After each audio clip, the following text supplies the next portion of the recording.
বন্ধুরা, যে কথা বলবো এমন একটা গান নিয়ে, যে গানটা নিয়ে এখন বিতর্কে পুরো গরম আবহাওয়া চলছে। কে দিল পিরিতির বেড়া লিচুরো বাগান। এই গানটা অনেকের ভালো লাগছে, অনেকের ভালো লাগছে, কিন্তু আমি বলি কি, এই গানটা তোমরা বুঝতেই পারো, ওই জন্য তোমাদের ভালোই লাগে। এই গানটা অ্যাকচুয়ালি আমাদের জন্যই নয়, এখানে মেকারসরা কিন্তু একটা ভালো প্রচেষ্টা করেছে গানটার মাধ্যমে। কিন্তু এই গানের মধ্যে বেশ কিছু প্রশ্ন ছুঁড়ে দিয়েছে আমাদের দিকে, যেগুলোর উত্তর আমার কাছে নেই, এবং আজকের এই ভিডিওর মাধ্যমে আমি সেই প্রশ্নগুলো তোমাদের দিকে ছুটছি।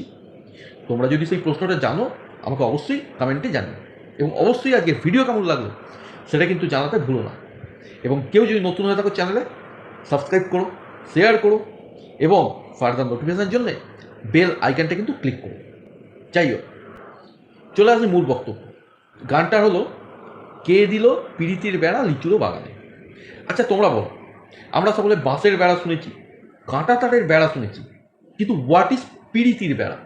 আমি তো কোনোদিন শুনিনি। তোমরা কি শুনেছো? এবং বেড়া কেন দেয়? যাতে ছাগল গরু এগুলো বাগানের মধ্যে ঢুকে বাগানটাকে নষ্ট না করতে পারে। কিন্তু এখানে সাকিব খানের জন্য বেড়া দেওয়ার কি দরকার? সে তো আর ওই জাতীয় প্রাণ নয়, সে তো আমার তোমার আমাদের সকলের মতো একজন মানুষ। এখানেই দেখো মেকারদের কত বড় ভুল। আচ্ছা, দ্বিতীয় দ্বিতীয় হলো, এখানে সাবিলা নূরকে দেখানো হচ্ছে। সাবিলা নূর দেখাচ্ছে এবং সে তার লিচুর জন্য গানটা গাইছে। এবার তার লিচু না তার বাগানের লিচু আমি জানি না, আমি ধরছি সাবিলা নূর তার লিচুর জন্য বেড়া দিচ্ছে। আচ্ছা, সাবিলা নূর তার মানে লিচু বিক্রি করে, তার মানে লিচু বিক্রি করে তার এইরকম ঠাঁটবার?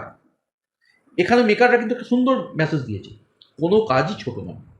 যেমন আইটি সেক্টরের কাজও বড়, তেমনি একটা লিচু বিক্রেতার কাছে তার কাজটাও কিন্তু বড়। এবং যদি কেউ সঠিকভাবে লিচু বিক্রি করতে পারে, তাহলে তার কীরকম ঠাঁটবাট হবে সেটাই কিন্তু সাবিলা নূরকে দিয়ে এই গানের মাধ্যমে সুন্দরভাবে দেখানো হচ্ছে। সুতরাং এই গানের মধ্যে মেকার্স একটা সুন্দর বার্তা দিয়েছে, বেকারত্ব ঘোচানোর বার্তা।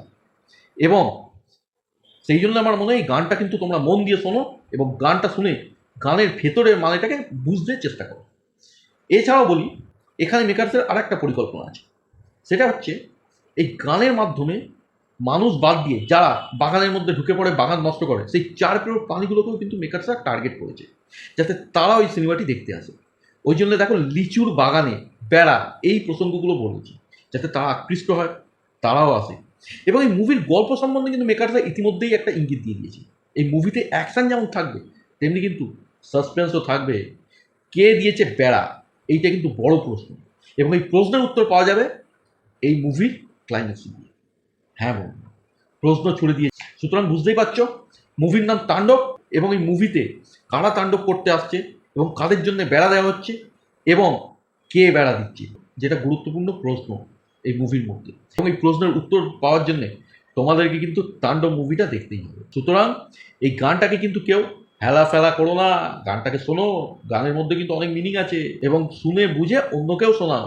এই ছিল গানটা নিয়ে আমার ব্যক্তিগত চর্চা, এবং তোমাদের এই চর্চা কেমন লাগলো সেটা কিন্তু আমায় জানাতে ভুলো না। যদি এই চর্চা ভালো লাগে, লাইক করো, শেয়ার করো, নতুন হলে সাবস্ক্রাইব করো, এবং ফার্দার নোটিফিকেশনের জন্য বেল আইকনটা কিন্তু ক্লিক করো। সকলে ভালো থেকো, সুস্থ থেকো, টেক কেয়ার, বাই বাই।